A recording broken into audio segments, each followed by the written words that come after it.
And she's like, this is kind of controversial, but do you think that one of the reasons people these days might be more selfish and self-interested, do you think it might be because of therapy?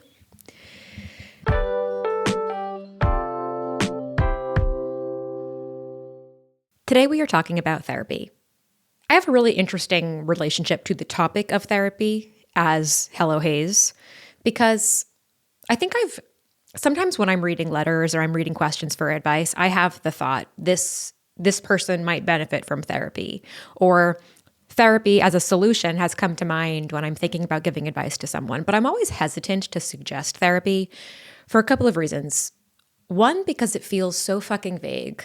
Like, go to therapy just doesn't seem like an acceptable form or helpful form of advice to me in the type of advice work that I want to do.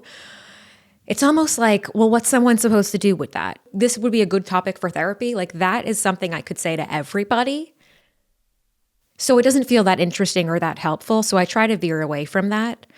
Also, experiences in therapy are so wildly different. And I now understand that there are so many not great therapists. And I also understand that therapy is what you get out of it. So some people, I don't think therapy is useful for somebody who doesn't really want to be there. So I sort of steer clear of using it in my work. But I do want to talk about it today because there's no denying that therapy has helped me a lot. And that it's not only a source of help for me, but it's a source of inspiration. Like, I genuinely love the process of being in therapy. I can say that with my full chest. I do love it. I won't be here forever, just as I took a break before, but I do love it. And I want to share some of those specifics with you because I think you all are interested in it. To give you a sense of how this episode is going to go, we're going to start with my personal therapy journey. I feel like there's some context here that's going to be helpful. I'm going to give you some truths, some things that I believe to be true about therapy, and then we're going to get into some misconceptions and audience questions, which I think is really juicy. You guys sent me some brilliant questions, so thank you. All right, so my personal therapy journey. I have seen 3 therapists in my life. I'm going to call them Dr. K, Dr. J, and Dr. G. Am I going to call her Dr. G? Yeah. My current therapist, I don't call Dr. X. I call her by her first name. But we're going to call her Dr. G for these intensive purposes. Let's start with Dr. K. Dr. K was an older woman. Maybe she was in her 60s. At the time, I started seeing her when I was in 6th or 7th grade, right around when my parents separated and then eventually got divorced. And from my 6th, 7th grade vantage point, she was in her 60s. She had beautiful brown, really kind of kinky curly hair, and she always wore a big colorful scarf wrapped around her neck. She wore lots of dark clothing. I remember she had green eyes, actually, I think, and she worked in a small office in Wellesley, Massachusetts, which was maybe 15 minutes from my house, behind a funeral home. It was like a house behind the funeral home, and she was on the 2nd floor, and she was just this like wonderful, caring, warm, older woman, and I really loved seeing her. And if I could summarize our work together, middle school through high school, I saw her all the way through high school, it was sort of like kind of just staying afloat and learning how to deal with my immediate circumstances. I started seeing her right after my parents got divorced, and I fell into a depression then. And I kind of ebbed and flowed throughout there for a while. In high school, I had a lot of issues come up again. I had a serious boyfriend for a while that sort of put a Band-Aid on things. But then when he went to college, he was older than me. The wound was reopened. My junior year of high school, I spent a couple of weeks, maybe it was just 1 week. I don't fucking remember how long it was. I spent a couple of weeks in like an outpatient mental health facility. That was something that Dr. K helped organize. I was having a really hard time, and she was just a constant for me. She was just this wonderful, warm, helpful woman. I'll never forget. Maybe I've told this story on the podcast before, so forgive me if I have. But there was one day, and I don't remember what it was, that I came in and I was really crying about. I was really kind of heavy sobs. And she typically sat across from me. I sat in one big, juicy, comfy armchair. There were 2 armchairs on my side, and she sat across, and I typically would kind of curl up in the armchair. And I'd been sitting there that day, and I just was sort of sobbing. And she got up out of her chair. She had never done this before, and she came and she stood behind me and put her hands on my shoulders, and just kind of gently put her hands on my shoulders. And I think she must have said something. I don't remember the rest, but I remember what that felt like to have her come do that and how calming and how safe it made me feel. Dr. K was amazing. She got me through a lot, but I'd say like my time with her was very reactive. I was going through a lot, and she was sort of there always as like a Band-Aid. And then I went to college, and I wasn't seeing a therapist right away in college. I'd see Dr. K when I came home sometimes. But I was hanging in there. And then sophomore year, I wasn't hanging in there because guess what? The stuff that I was dealing with from college, I hadn't really dealt with it. I wasn't ready to get into the really deeper stuff. Because I think sometimes with grief and trauma and pain and whatever you want to call it, whatever words are true for you, it's not always like a one and done gig. Like it's not always you go to therapy and then you leave and you're healed. I think I had done a lot of healing, but I was still young. I was 18, 19, and going to school, I hadn't yet learned this one vital lesson, which I then started to learn with Dr. J, who was also a much older man. It's funny that my first two therapists were much older than me. Now, Dr. J had full white hair, so maybe he was in his 70s, and he was really old school, really by the book. And I loved him too. I mean, both Dr. K and Dr. J, I have genuine, almost like parental love for. And if I could describe my time with Dr. J, my work with him really centered around this one vital lesson, which was you don't need to act out your feelings. At that point, my feelings were so big and intense, and I had developed this habit of acting out on them. So in college, that looked like some self-sabotage with school, sleeping through classes, not doing assignments, skipping classes. I had developed an eating disorder my sophomore year. I was sort of engaging in kind of reckless drinking behaviors. And all of that was a response to the pain I was sitting with. I didn't know how to deal with the pain I was holding on to, so I acted out. I did reckless things. And I think the biggest lesson I learned with him was actually how to sit with painful feelings and not do anything. We worked on that a lot. And in college, like my behavior got so reckless to a point that I was at one point in school, I was going to therapy 4 times a week. And that is what really whipped me into shape. That's obviously intense. Like that's an intense end of the therapy spectrum. My experience in therapy is now not that at all. I go weekly, but I was seeing Dr. everywhere from once to 4 times a week. By the time I graduated, it was back to once a week. I was much more stable then and didn't need that intensive support. When I left Dr. J, I didn't need therapy anymore. I was ready for a break. He had given me a bunch of recommendations for therapists in New York, but I didn't follow up on them. I just felt that I had learned enough skills in therapy with him that I was ready to take on my 20s without it. And I was. So from 22 until 30, until last January, I had not been with a therapist. I still had hard moments. There were times in my life that maybe I would have benefited from seeing a therapist, like around job transitions. I think it would have been nice to have some extra support.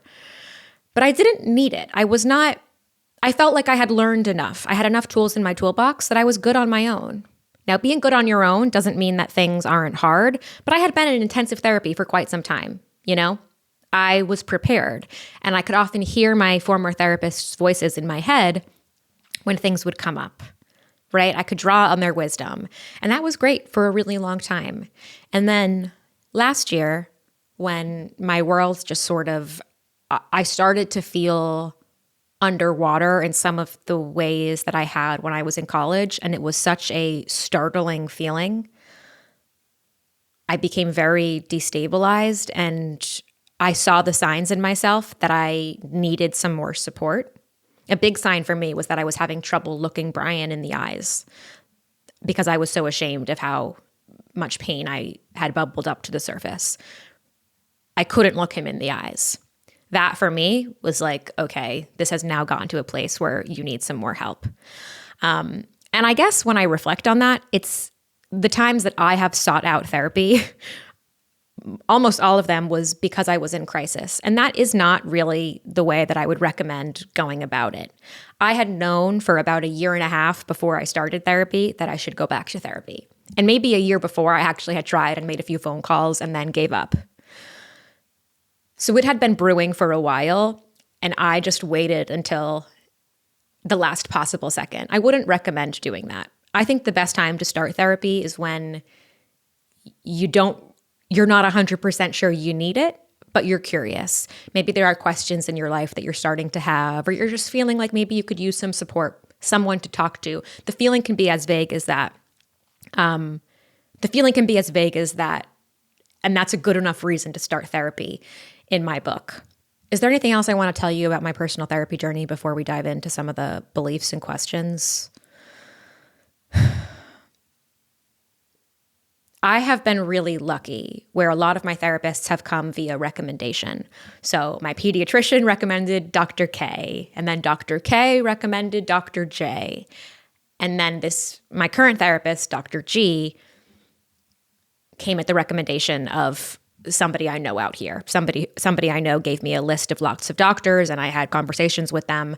And Dr. G, I chose her kind of randomly. We had a good enough consultation, and her price point, it is out of network, which is a frustrating reality that I have found about therapists, is that many of them are out of network.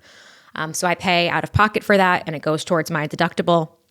But her price point was like right in the middle of what I found. It was actually on the lower end of the recommendations I received. So I kind of just chose her because I could afford it the most, and because I liked her enough, and I was willing to give it a shot from there. It's really interesting because my current therapist, Dr. G, is much younger than my former therapists. I don't know exactly how old she is, but she's around my age. And I was really hesitant about that at first, actually, because my past experience had been with these older, quote, wiser people. I really liked that dynamic of almost feeling like their grandchild or their child, which is an interesting thing to unpack psychologically. But someone challenged me a little bit when I was telling them about how I only wanted an older therapist. And this person said to me, it might be helpful for you, especially given your line of work and especially given some of the things you're struggling with. Because at the time when I started going to therapy, I was really having a hard time with the impact of social media on my brain and on my self-esteem. I was really struggling with specific things like going viral, hate comments, hate videos, things that are really niche to the experience of an internet creator or a person who puts things on the internet. And she's like, it might be helpful for you to be working with someone who is kind of embedded in that world. Not that they themselves are a creator. I actually would have never seen a therapist that's a creator, which is maybe a bias of mine, but it's a bias that I'm putting my stake in the ground for that one. I would not have seen a therapist creator, but it has been helpful that my therapist is like a user of the internet and is familiar with the things that I'm talking about. Maybe that's a little bit ageist of me. That definitely is ageist of me to assume that older therapists wouldn't be aware. So let me check myself on that. Not all older therapists wouldn't have the same knowledge that a younger therapist does. But at the time, the way that friend challenged me was really useful, because I may have written off my current therapist completely because we're kind of around the same age. And it's turned out to be really great because we can relate to each other on some things, even though we don't get into the specifics. My therapist does a really good job of not breaking that wall of like telling me about her personal life, which is something we're going to get into a little bit. Anyway, that's a little bit about my personal therapy journey. I've been seeing this therapist it's March, so a little over a year, 14 months. And she's helped me so much. I'm so grateful for her. I'm really grateful for her. In last week's episode, my birthday episode, I went over a bunch of the lessons that I've learned at 31 that have helped make me this like happier, more confident person at 32. And I really think that my therapist has helped me with so many of these lessons. Like one thing in particular, I remember when I first started seeing her, she mentioned a bunch that like trusting yourself, Alexandra, is going to be something that we keep working on. And I sort of remember like rolling my eyes a little bit. And I think she could sense when I would do that. Like, what does that even mean? Trusting yourself? Like, obviously I trust myself. It's one of those concepts that sort of feels so esoteric and like so out there that it's like, how does one even do that? But I don't fucking know how we've done it, but I do trust myself more. The trust I have in myself has gotten so much deeper in our work together, and I can't dismiss the fact that it's through the conversations we've had. My therapist really challenges me to stop and acknowledge the, like when I come in and I tell her about something that I think she'd be proud of, or I think that I'd be proud of, or I am proud of that I did, I kind of bring it in and I'll say, I want to tell you something that I think you'll be proud of, and I'll tell her, and then I'll kind of want to move right along, but she'll really make me stop and actually like reflect on that good thing. And I think that even though I've rolled my eyes at that sometimes, that practice has made me trust myself more, because instead of just stewing in evidence of how I'm making mistakes and not trusting myself, right? Instead of only focusing on all the ways that I go wrong, like she's forced me to actually stop and focus on the things that I do right, which has built trust for myself over time. Anyway, this is a good segue into talking about some things that I believe are true about therapy.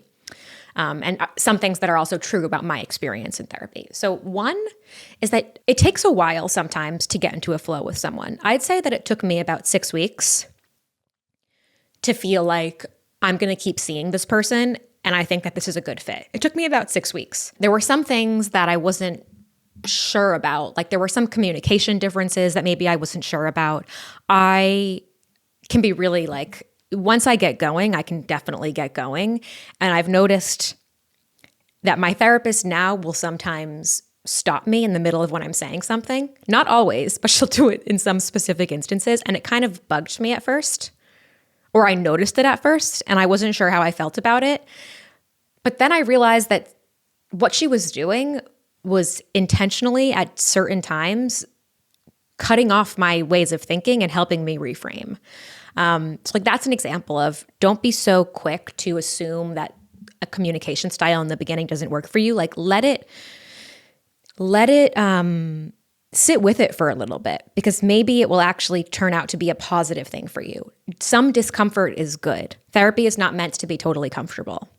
So that's one truth, that it took me a little bit to settle in. And I think that's completely normal.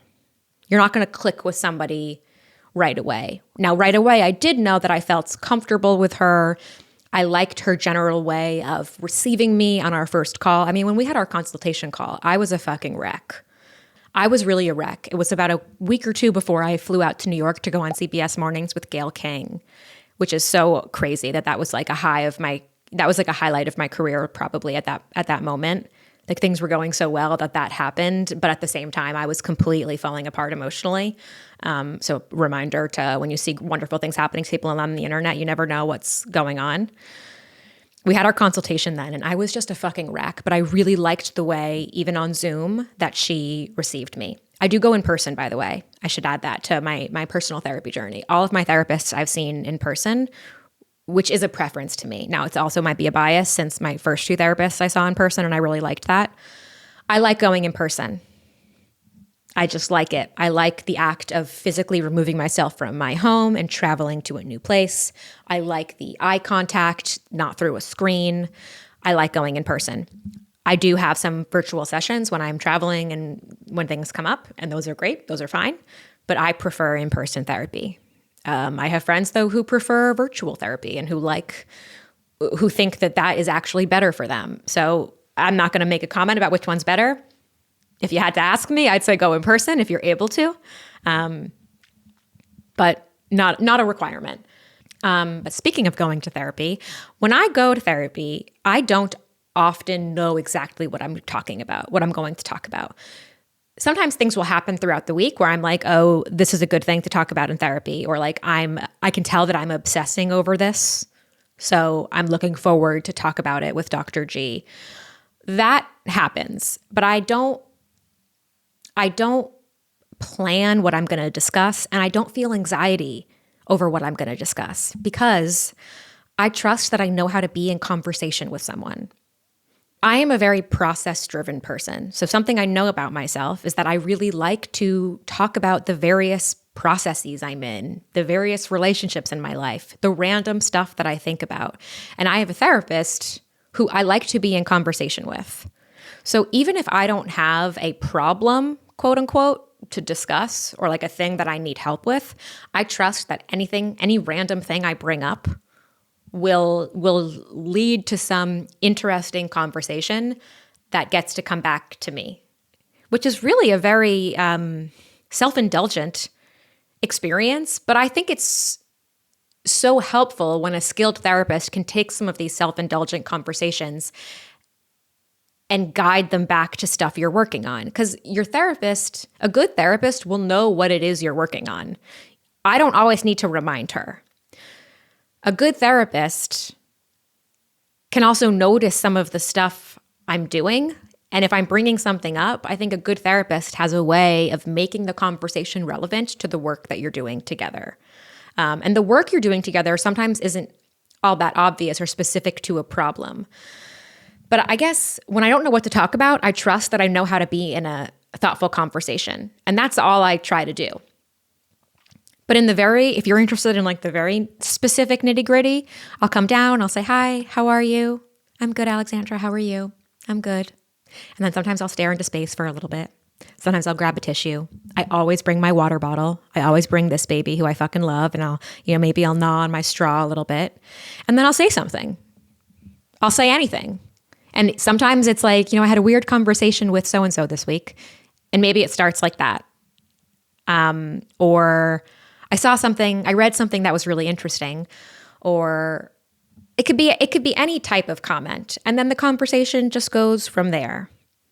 I also think it's helpful to remember, I don't get bikini waxes anymore. I just shave. But I used to remember when I'd go to get like a full Brazilian, I would feel so uncomfortable at like someone being all up in my business. But then I'd remember this person does this professionally. Like they are looking at this all day long. They're looking at vaginas all day long. I don't need to feel embarrassed about this. Similarly, your therapist is a professional and has people come and sit down and does that first 2 minutes, that awkward first 30 seconds of a conversation all day long. So you don't need to feel insecure about that. They're used to that silence. And you can feel like you will get used to it too if you just say that you don't need to feel pressure to come with a plan. Another thing I believe to be true about therapy is that it's not always it's not just filled with aha moments. My therapist isn't always pointing things out to me that I don't already know. But I will say that awareness of something about yourself and awareness of a fact to be true, you have to trust yourself. Having awareness of that doesn't mean that you feel it. And I think that sometimes we need people to help us really understand the stuff we already know. So I wouldn't say that every minute of therapy is me learning or me realizing something about myself in the world. And I'm not just constantly having unlocks, but it's the week to week progress does have unlocks. And sometimes the things we think are obvious about ourselves or about the world, sometimes those things that we have that, I already know that type of reaction to are actually the things we need to hear and sit with and soften into the most. And there's a few things that I think a good therapist will do. Now, this is also very subjective, and every person needs different things from their therapist, and every person needs different things at different times. I've needed different things at different times from my therapist, but I think that there are a few must-haves. I think a good therapist does help you have realizations about yourself. A good therapist will help you understand yourself better so that you can advocate for yourself better. My therapist helped me identify that one quality that's really necessary if I'm going to feel close to you and if I'm going to trust you is curiosity. I need to know that the other person is curious and that they engage with me in a way that's curious and invested, or it's going to feel really hard for me to trust you. Now, sometimes I'm in close relationships or intimate relationships with people who I should trust and say I trust, but my body doesn't really trust them. And it's because they sort of lack curiosity. Now, I didn't really know that about myself. I sort of did. It's kind of obvious. But when we identified it the other week, when she asked me to think about, okay, what are the relationships that you feel close in, where they could say something and you wouldn't jump down their throat, or where you could ask something of them and you wouldn't be doubting yourself. And I'm like, you know what? Those are all people who are engaged in my process, who are curious about me, who have gone above and beyond to show interest in my life. Curiosity.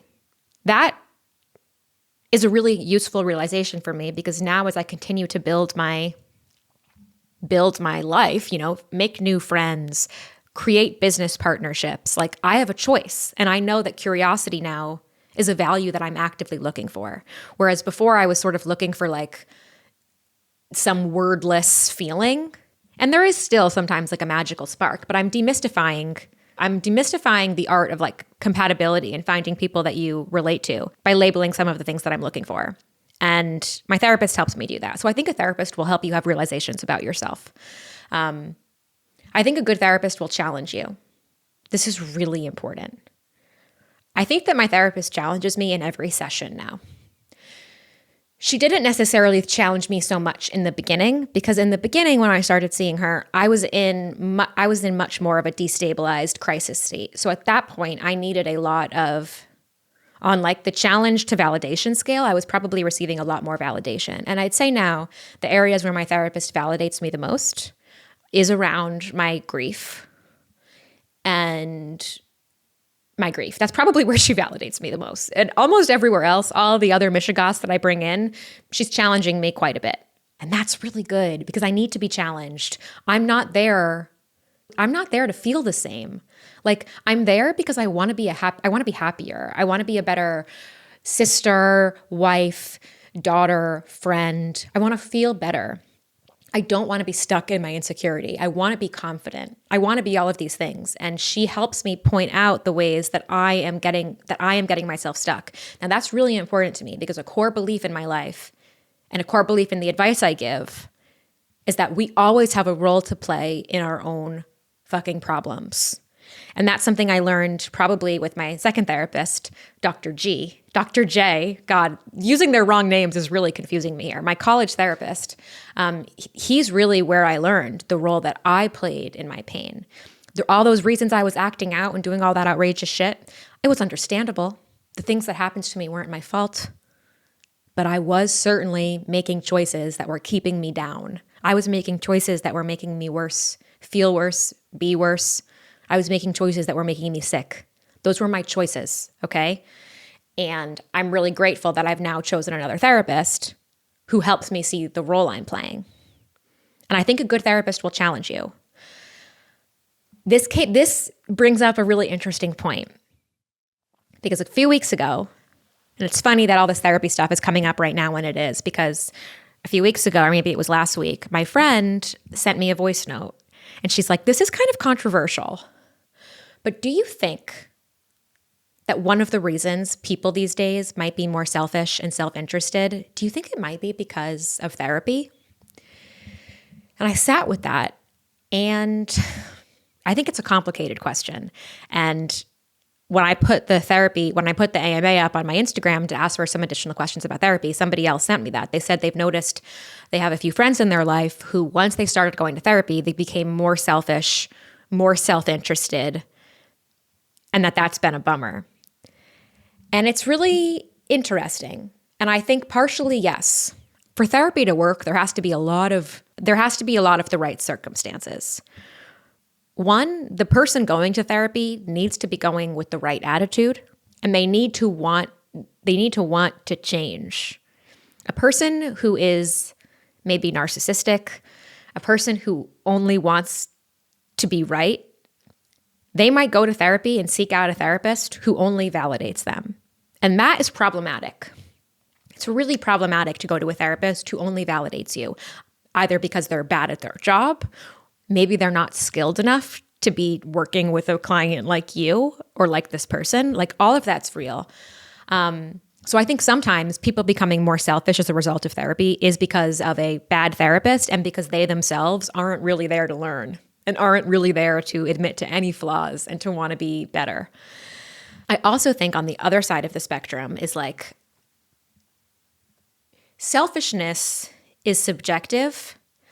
And let's say you have a friend who started going to therapy, and now you think that all of a sudden they have all these boundaries and they're more selfish. Maybe they were such a people pleaser. Even a term like people pleasing is pretty subjective, but maybe they were a people pleaser in their own life to a point where they were suffocating under their yeses. They were suffocating. They had lost their sense of self so much that now they're learning to stand up for themselves. And it feels jarring to you, their friend, because you've only ever known them as a people pleaser. And maybe actually their people pleasing nature is what you have valued most about them without ever realizing it. So there's that. There's the reality. There's the possibility that you, as the friend who's noticing the change in behavior, like maybe you have some blind spots and that you're reacting to what's actually a positive change in their life, even though it feels different and maybe weird for you. And there's also the reality that, and this is like maybe the same side of that coin, where a person who has been a people pleaser for so long and is finally learning how to stand up for themselves, that maybe they're going too far, swinging too far to the other side of the pendulum for right now.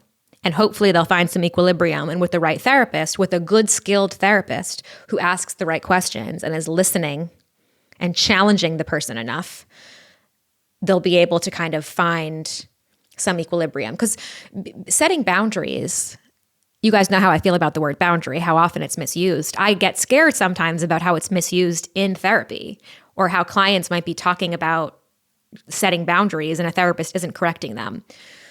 It is normal and necessary to have to deal with a certain level of discomfort in our lives. For the people we love and care about, sometimes we do things and we help them and we say yes to them and we attend events that we might not want to because we love them and because we care about them. We're willing to be flexible.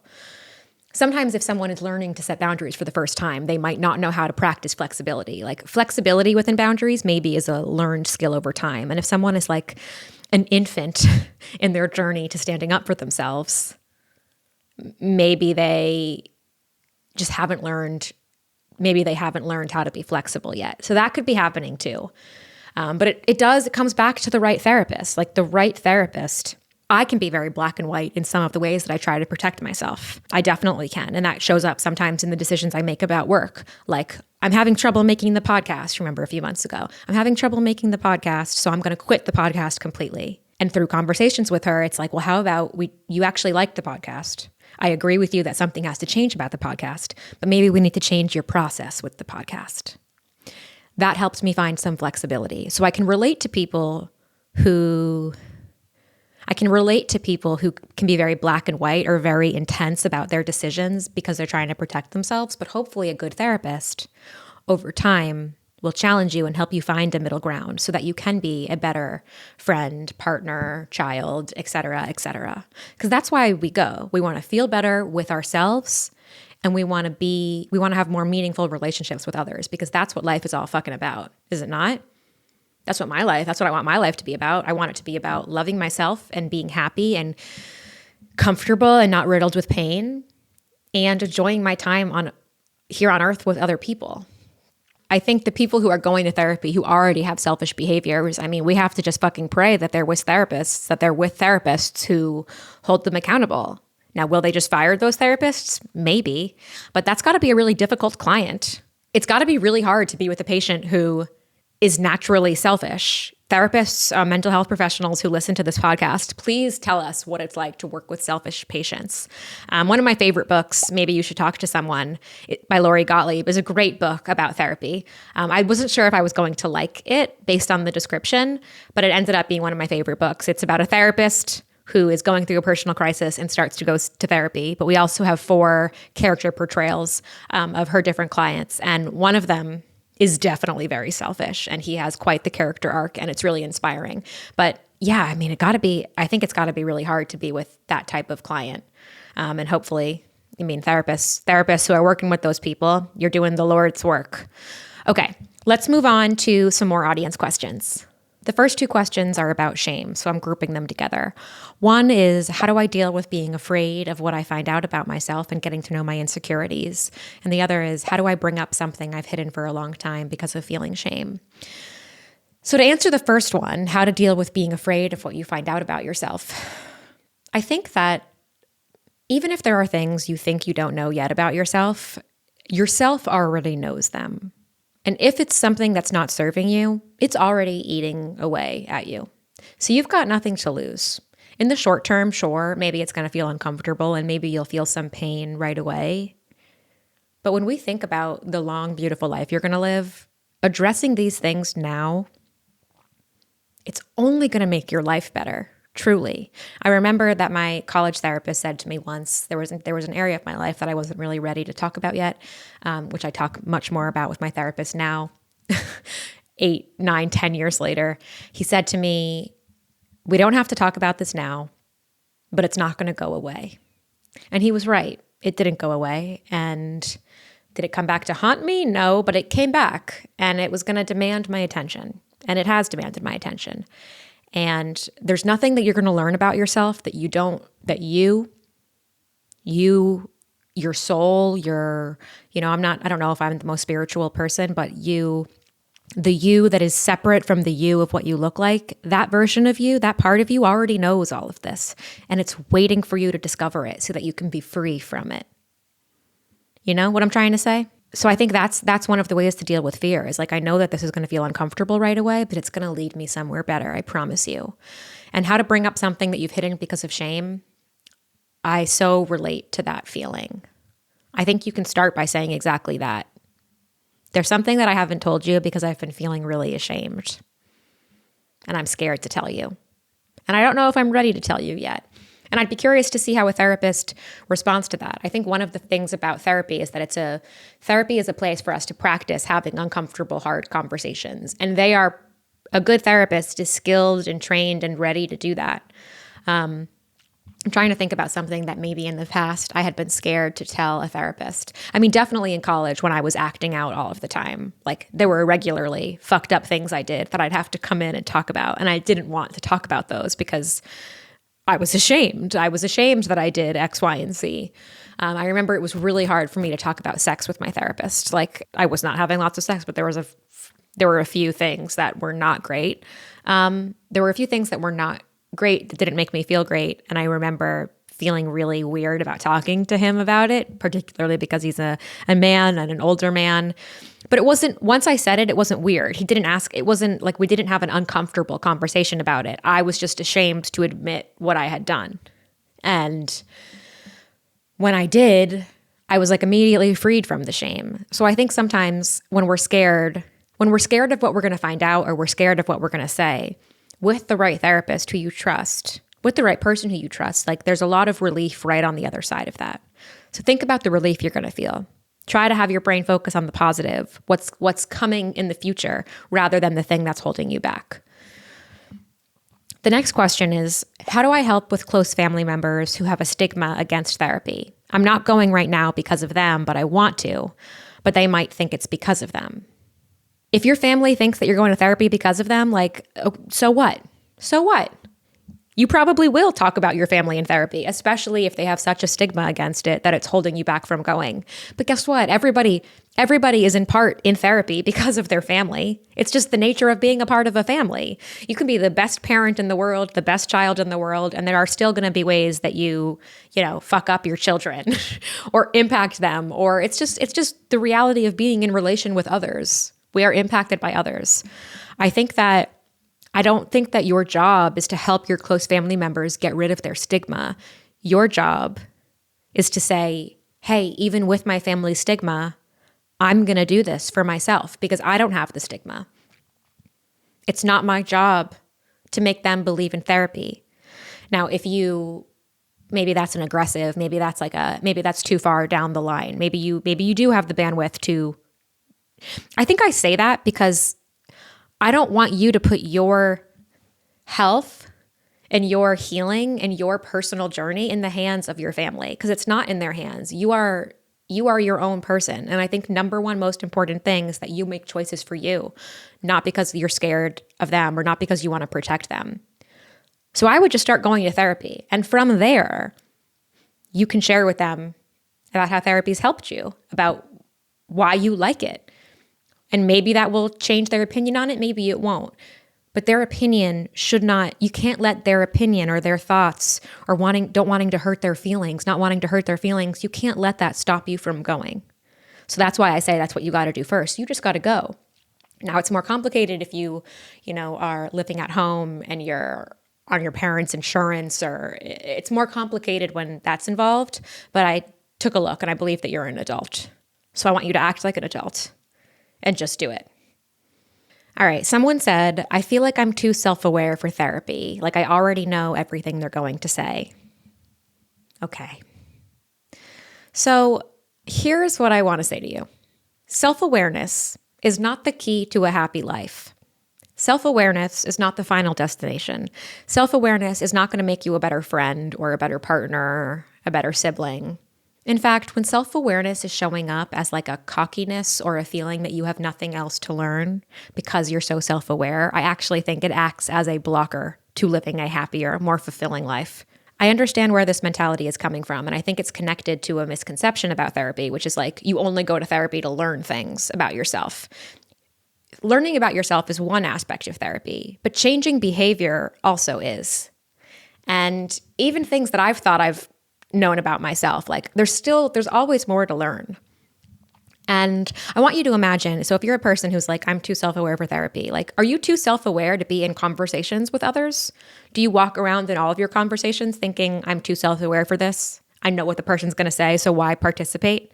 And if you do feel that way, I'd say you've got bigger problems on your hand. You definitely should be with a therapist, and potentially, don't go looking for a therapist to validate you. You might be one of those people who needs more of a challenging therapist. And there's certain, like, I don't want to call them red flags, but there are certain phrases that if they're crossing your mind as a reason not to do therapy, it very well might be a sign that you could benefit from some of the more expansive things that therapy has to offer. I don't think that anyone is too self-aware for therapy. They might require a specific type of therapist. Like if you are, if you're a big like intellectual and you tend to intellectualize everything, you will work best with a therapist who knows how to deal with that type of behavior and who knows how to challenge that type of behavior. And also, if that's truly your attitude, then I don't think, I'm not sure if therapy will help you. I get so much out of therapy because I want to get so much out of it. If you walk in and you're like, I already know what this person's going to say, they can't change my mind, or I've got nothing else to learn here, then you're not going to learn anything there. And it's a waste of your money. It's a waste of your money and it's a waste of your time. So why go? That makes me sad because I think that if you have the privilege to pay for therapy and to find the right person, I think it's such a wonderful thing.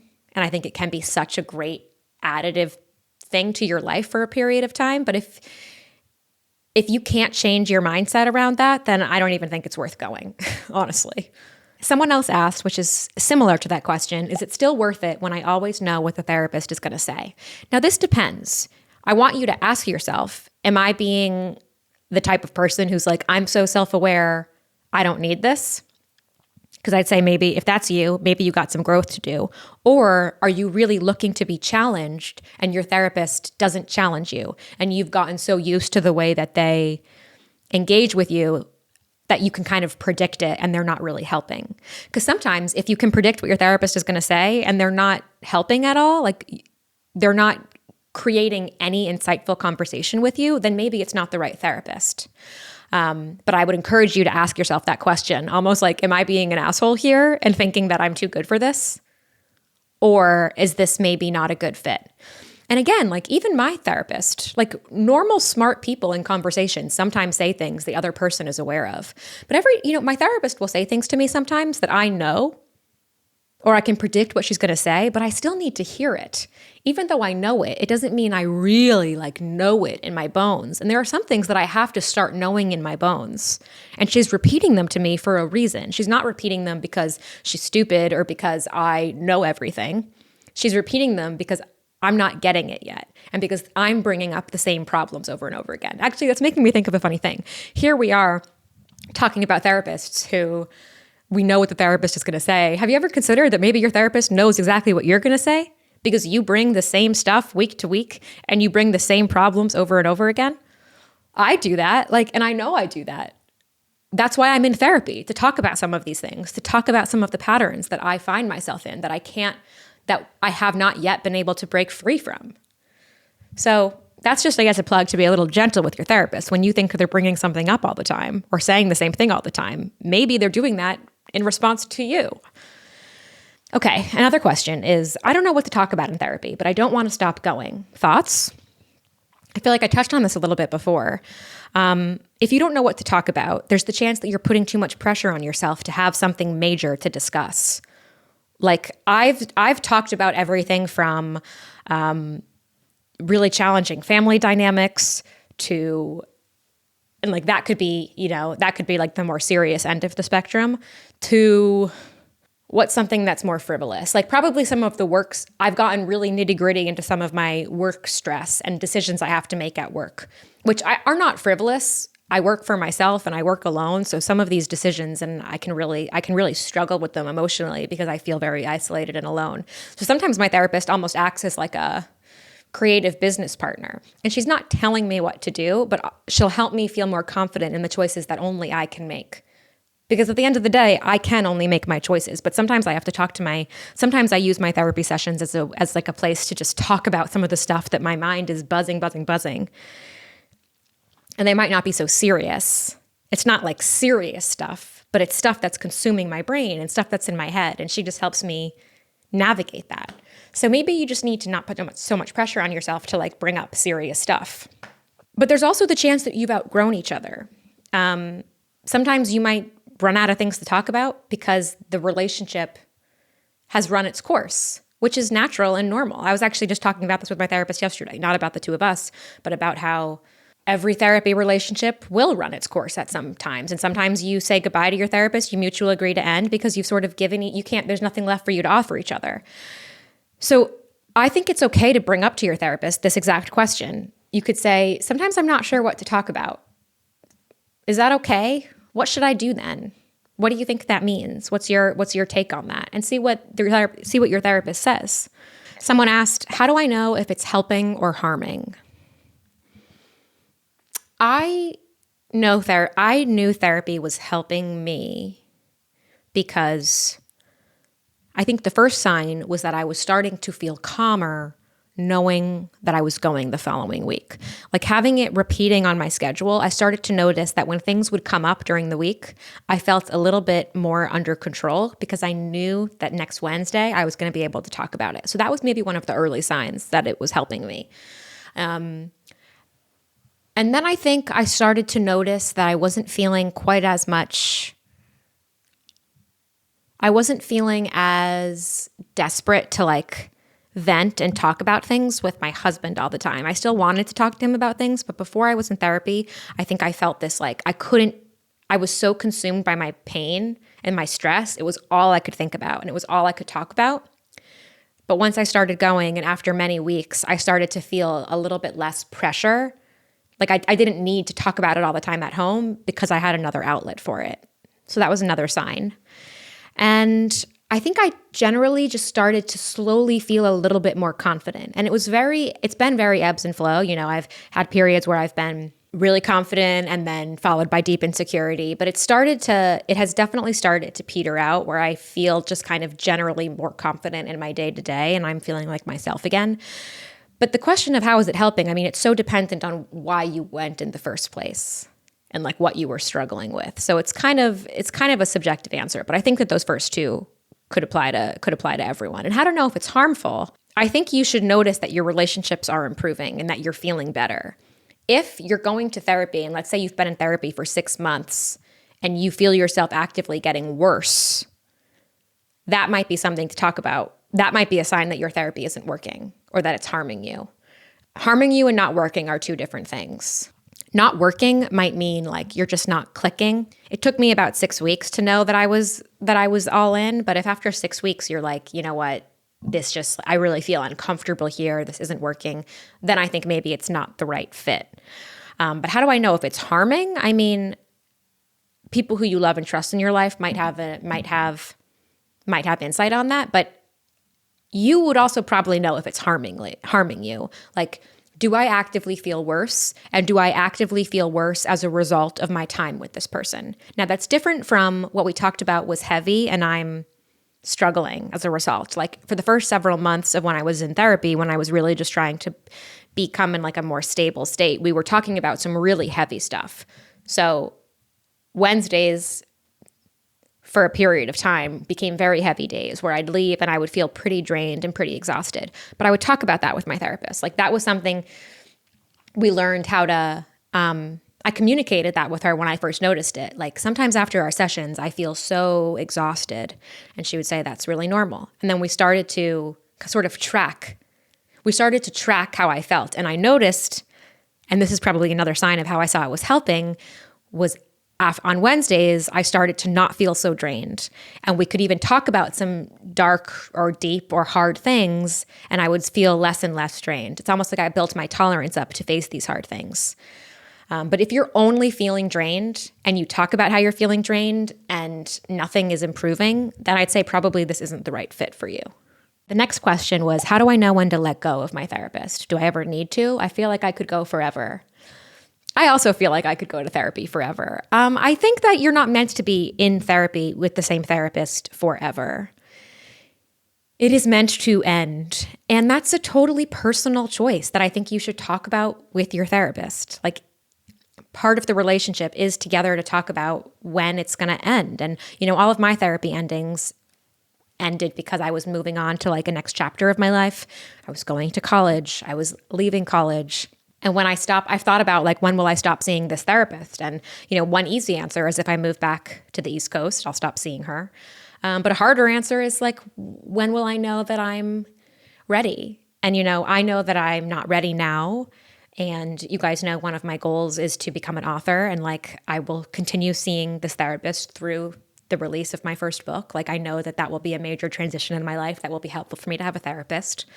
So maybe you can think about some of those things in your life. Like, are there things coming up that could be they might rock your waters a little bit? Like, that you want to still see the therapist through then. But it's important to go to therapy, to learn what you can for now, and then to have some time to just use those skills without your appointments, and to show yourself that you've learned a lot. And then maybe in another few years, you'll be ready to see someone again. It's hard. There's no formula.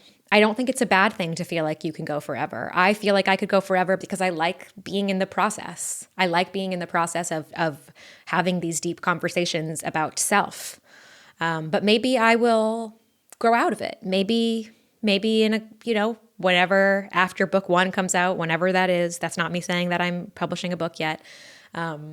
Maybe I'll feel like, okay, I'm ready now to be done. You could see if your therapist is willing to change up the cadence of your appointments as a test. Like, if you go weekly now, maybe you try going bi-weekly and see how that goes. Maybe your therapist is open to doing that. But I think it's something you talk about. And I think that can be a scary thing to talk about because it feels very close to rejection. Talking about how do I know if it's time to stop seeing each other feels very similar to a breakup conversation. And we avoid those at all costs. But it's exactly the type of conversation that's good to practice in therapy. Okay, the next question is, what do you do when your therapist is sharing too much personally and you feel progress has halted? Oh my God, that's like my biggest pet peeve.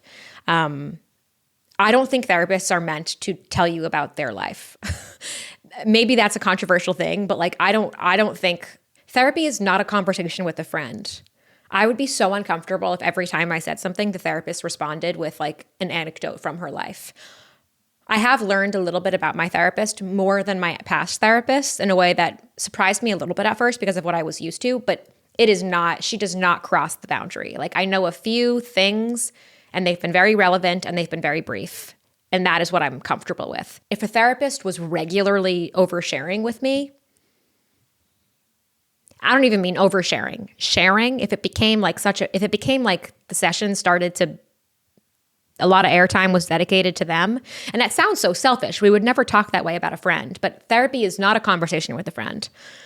What would I do? Oh my God. I mean, I'd be so uncomfortable. Like, this would definitely be something that I would need to ask a friend to help me with. I would be so fucking uncomfortable. Let me just say that. Like, this is not something that I'm like, oh, I know exactly what I would do and I'd be totally comfortable doing it. No, I would feel literally sick to my stomach. And if I had noticed this in the first several sessions, I probably would have just emailed and said, I don't think this is a good fit. I don't think I would have given much more details than that. Maybe I would. If a therapist friend of mine told me that I should, maybe I would say, I don't think we're a good fit. I'm looking for a therapist who has more of a boundary around sharing details about their personal life. Thanks so much for your time. Like, maybe I would send an email like that was honest. But if my friend who's a therapist told me I didn't need to do that, I would just email them and say, I don't think we're a fit. Thanks so much for your time. I'm going to look for services elsewhere. Now, if you like your therapist and you want to address this head on and you don't want to leave, God, I mean, I guess the thing to do would be to encourage you to bring it up. You can hear the hesitancy in my voice. I just don't think that's a good therapist. It's why try with a therapist if they're showing you that they're not good? But if they've proven to you that they're good in other ways, maybe you could frame it, because you did say that you feel like progress has halted. You could frame it as, I feel uncomfortable bringing this up, but I know that I should. I feel like my progress here has halted. And it feels like our conversations have gone more personal, more friendly, and I don't think that's what I'm looking for in therapy at this stage. I'm not sure what to do or if this means that it's time to find somebody else, but I just wanted to bring it up with you. You could say something like that. Or you could take out the personal details and the true truth altogether and just say, I feel like progress here has halted and I want to have a conversation with you about whether it's time to move on. That's probably what I would do. I probably would take that route if I wanted to maybe keep seeing her, and if I wanted to if I had been seeing them for a long time, I would probably take that route. But if I've only seen them for, anywhere between 2 to 6 sessions, I would probably just send the email. I'm really sorry that you're dealing with that. This is the thing. And this is part of why I am hesitant to just suggest therapy as a blanket statement, because some therapists are bad. Some therapists are not good. They're not good at their job. Maybe they're really beginner, just like anybody. Just like anybody could be bad at their job or green at their job. Therapists are not on a pedestal automatically because they're therapists. They're humans. I mean, I've met some therapists in real life, and I'm like, how the fuck are you a therapist? You're spending half this time with me talking shit about somebody else. What? What? I would be so upset if you were my therapist. Rant over. But point is, not all therapists are created equal. And if you have a bad experience with a therapist, that sucks, and I'm sorry about that, and you deserve more, and there are better therapists out there. And I think that's all I got for today. Thanks again for sending in your questions. I'm sorry I didn't get to all of them, but I did get to quite a few. They were so great. Your questions are always so interesting and insightful. I appreciate you all. And I feel like we covered quite a lot about my thoughts about therapy and my experience with therapy. I'm curious to see how it will continue to evolve. I'll keep you guys posted. I'm definitely in therapy for the foreseeable future. And I hope you learned something here. I hope it was helpful. If you have any more questions, add them in the comments. I will respond to them, and you can respond to each other. I appreciate you. You can follow me on Instagram at AFHayes if you want to keep up with stuff I'm doing. That's also where I generally source questions for these episodes. Make sure you're following the podcast wherever you listen so you can stay up to date on new episodes. And yeah, you guys know where to find me. I appreciate you. I love you. And I will see you next week. Bye.